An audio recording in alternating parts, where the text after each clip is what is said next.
Alors, une vidéo là pour expliquer un petit peu donner des précisions sur le TP, titrage par suivi pH métrique. Sarah m'a demandé quelques précisions. Alors, une fois qu'on a trouvé la concentration molaire en quantité de matière, donc en concentration molaire, en acide éthanoïque CH3COH dans le vinaigre, donc vous avez vous avez dû faire le raisonnement classique d'un dosage par titrage, donc équation bilan, relation à l'équivalence, et vous avez trouvé la concentration molaire en CH3COH dans le vinaigre.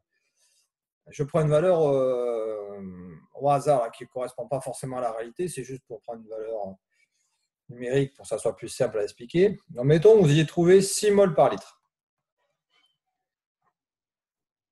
Ça signifie que dans 1 litre de vinaigre, il faut toujours revenir à la base, c'est-à-dire à la signification de ce que vous venez de calculer.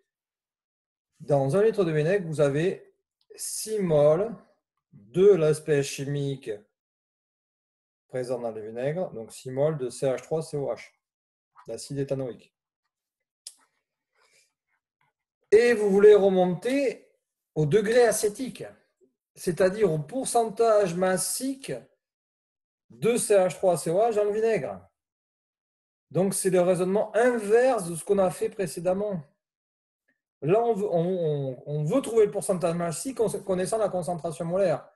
Alors qu'on a vu précédemment dans d'autres TP qu'en connaissant le pourcentage massique, on pouvait arriver à la concentration molaire.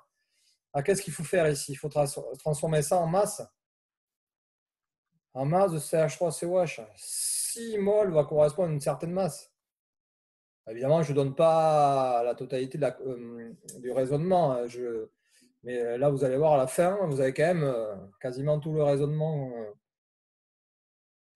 détaillé. 1 litre de vinaigre, ça correspond à une certaine masse de solution de vinaigre, comme on l'a déjà vu.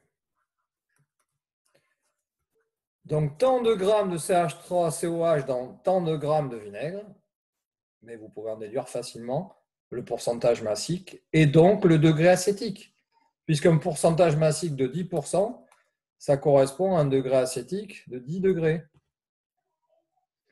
Voilà, pourcentage massique. Voilà pour les explications complémentaires pour la rédaction du TP titrage par suivi pH métrique qui est à faire pour lundi 5 octobre 2020.